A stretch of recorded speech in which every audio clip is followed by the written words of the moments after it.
Welcome to the NC Spin After Spin. Additional comments from our panel just available on our website. I want to ask each of you, what do you wish you'd have said on last week's show, but you didn't? John Hood, I'll start with you. Tom, we had an extended discussion about economic incentives and the case for and a case against. And I have stated the case against economic incentive, targeted incentive policies for decades now. I still believe in what I believe in. I also, though, I understand the political problem that lawmakers and executive branch officials have. They sort of sympathize some with the argument against incentives, but then they say, if somebody else is doing it, we have to do it to be competitive. I have argued to them, unilaterally disarm and see what happens. You will discover that it really won't be that big a deal.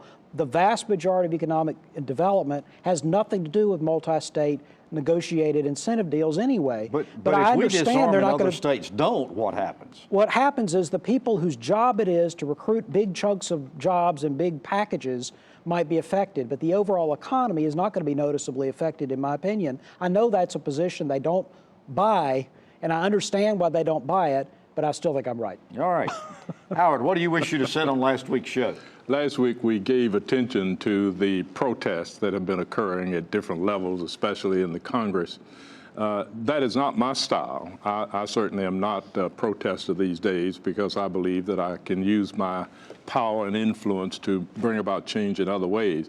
But I'm not going to condemn anybody else who chooses that form, and I don't think any of us should. And I certainly don't think the fact that people protest should become a barrier to our being able to communicate. I've come to admire Paul Ryan in some ways, and one is that he's a very balanced fellow, and I frankly think that he did the best thing he could do to try to get this thing unraveled. Joe, what do you wish you'd have said on last week's show? Well, I'm going to stay on that topic because when I became Speaker of the House, we transitioned from Jefferson's manual to another manual for state legislators for the rules of the House. And so I not only have some familiarity with Jefferson's manual, but I have intimate familiarity with it. And I know why it was written by Thomas Jefferson. And the beginning of the manual says that these rules of procedure and process are in place for the minority, because the majority can always vote the majority and do what it wants to do. So the rules are there to protect the minority.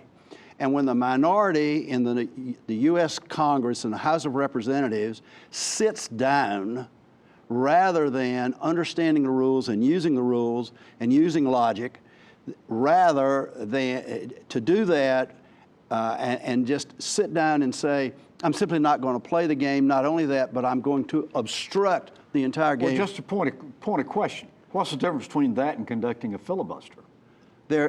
Because the filibuster is allowable under the rules. Sit-ins are not allowable under the rules. That's the first part of it. But I think you have to go even further with this, that if we're going to allow sit-ins to occur on the most deliberative body in the United States, what else is allowable? So what I'm interested in is, what's Ryan going to do now? Okay. Chris, what do you wish you'd have said on last week's show? I actually want to get back. John mentioned economic incentives, and I've never been a fan either, although, as I said during the show, I think it depends on how you define them. I think community college training and a lot of other things are incentives and should help attract businesses. But I'm fascinated that a lot of Republicans who are now in the majority ran for office saying they don't believe in economic incentives. And then they got in office and they were persuaded by economic developers and, frankly, the governor and the Department of Commerce that we have to do this or we're going to lose to all these other states. So it's interesting to me. I'm not sure what it's going to take for North Carolina to get out of the cash business, especially, or targeted incentives. When people did elect, I disagree with them on a lot of other things, but they did elect people a lot of them who went to Raleigh saying, I'm not going to give targeted incentives, I'm not going to continue the JDIG program, a lot of other things, and guess what? They have, and that program is actually going to expand. Interesting. Well, thanks for watching the After Spin. We'll have more video all during the week on ncspin.com.